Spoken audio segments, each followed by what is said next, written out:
Please ہمارے channel کو subscribe کر کے ہمیں سپورٹ کریں، شکریہ۔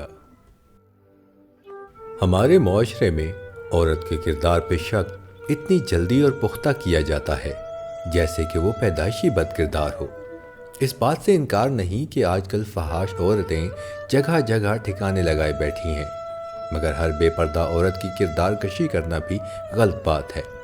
آج لڑکی سر پہ دوپٹہ نہ پہنے تو بے شرم، بازار بنا سر ڈھکے چلی جائے تو بے حیا، بازار میں ہنس دے تو آوارہ اور کسی مرد کو مسکرا کر دیکھ لے تو بد کردار۔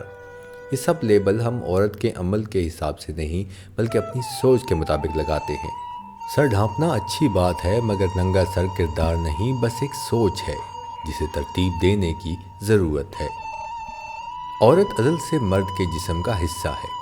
عورت کا یہ مقام ہے کہ وہ بچہ پیدا کر سکتی ہے جس کی تکلیف میں وہ موت کو چھو کر آتی ہے۔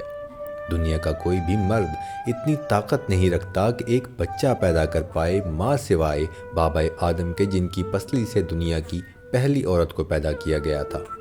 اور مرد کا یہ مقام ہے کہ اس کے بنا عورت ماں بننے کا درجہ حاصل نہیں کر سکتی۔ واضح ہے کہ یہ دونوں ہی ایک دوسرے کے ساتھی ہیں، مگر پھر بھی یہ جھگڑا ختم نہیں ہوتا کہ کس کو حقوق کم ملے کس کو زیادہ۔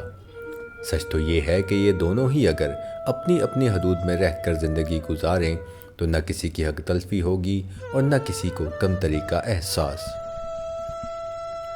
جسم بھی کیا عجب بلا ہے، جب ایک آنکھ دوسرے جسم کو دیکھتی ہے تو وہی نظر کسی کو خوبصورت جانتی ہے تو کسی کو بدصورت۔ کسی کا حسن یہ طے نہیں کرتا کہ ہم اس کے دیوانے ہوں گے یا نہیں، بلکہ ہماری نظر کی چاہ یہ طے کرتی ہے کہ ناظر کس حد تک ہمیں بھائے گا۔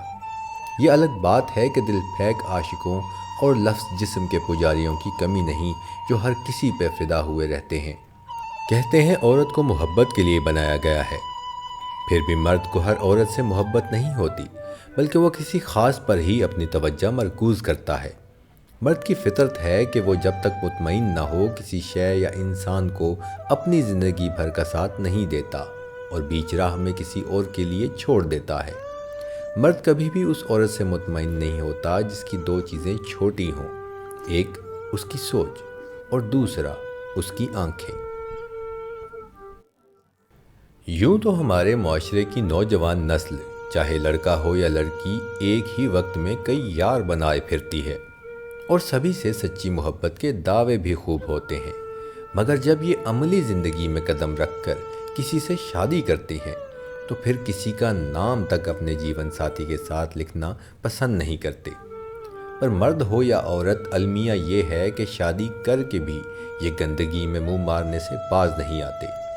اس مرد کی زندگی میں دوسری عورت ضرور ہوگی جو یہ کہتا ہے کہ تم میں اب وہ بات نہیں رہی، یا مجھے تم جیسی کئی مل جائیں گی۔